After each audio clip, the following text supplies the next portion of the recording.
the timekeeper. 5 more minutes? What? I ramble a lot. Okay, let's see if I can do this one really fast. And then questions? Yeah, and then Oh, okay, fine. Let's do questions. All right. So this, what really? Okay. How can I get my rambling? I'm just gonna ramble faster. That's how I'm gonna do it. So what really reminded me of how much I was Canadian is when I go back to my home country and I'm like, oh, Philippines. Wow, I'm so not Filipino. I'm so Canadian. But then I go to Canada and I'm like, oh, I'm so Filipino. And it's like, woo. And then it just.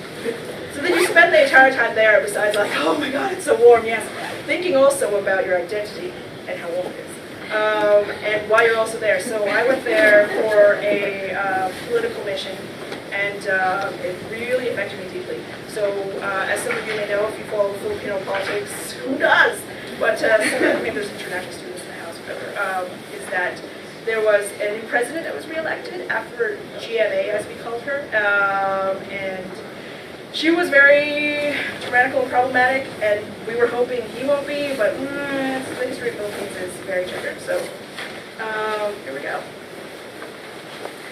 The heat clings to me as if I just wooed it with well-placed words and its favorite drink, making it hard to think. It's so hot that the sweat on my thighs evaporates faster than the breaths in my sighs, but I'm not thinking about that because I'm here, looking into her eyes, ignoring the ragged clothes scrubbed clean with diligence, the men outside with their guns and vigilance, the dirt floor and great cracked walls, the people pressed up like animals in concrete stalls, the strip searchers and razor wire fear, but I'm not thinking about that because I'm here, looking into her eyes and listening to every word that drops from her lips because this is the least that is owed to her, because this is the least that I can give.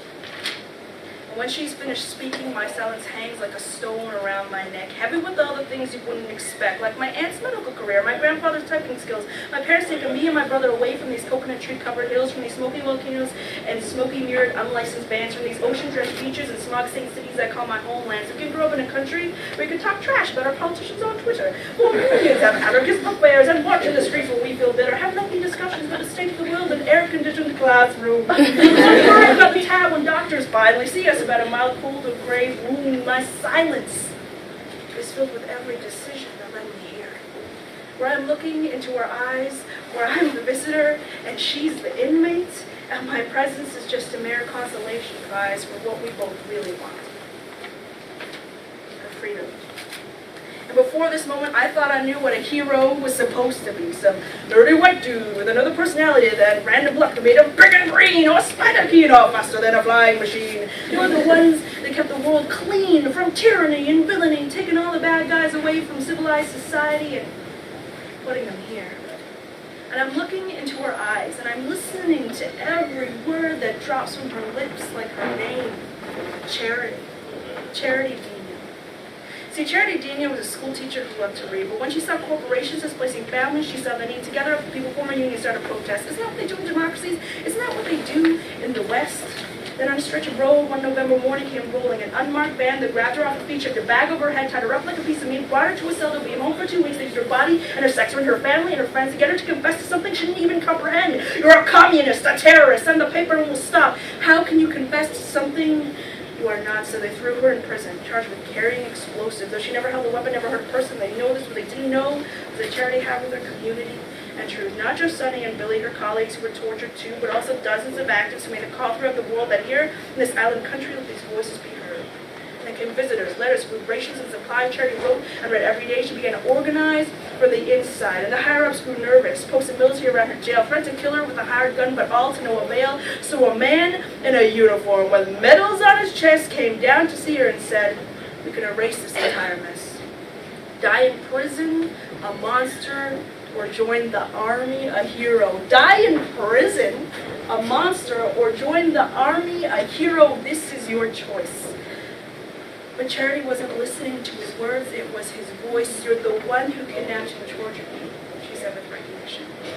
And he shrugged. "So, I'm only interested in your decision." "I'm not thinking about that, because I'm here," she said, "looking into your eyes, and this is what I realized. I'd rather die in prison serving the people than join and serve the likes of you. Now get out! I've got some organizing to do." So what's a hero? What's a terrorist? What exactly are prisons for? The villains' names holding cells or in offices behind closed doors? How many more like Charity and Metallicide 3 from Burma to Canada, from Egypt to Haiti must be kidnapped and killed, tortured, and imprisoned till the rest of us finally make our own decision? But I'm not thinking about that because I'm here, looking into her eyes, and she doesn't ask me to speak. She doesn't ask me to decide. But I choose to offer her my privilege, my poetry, my potential to do more, because that is the least that is owed to her, because that's what heroes are for.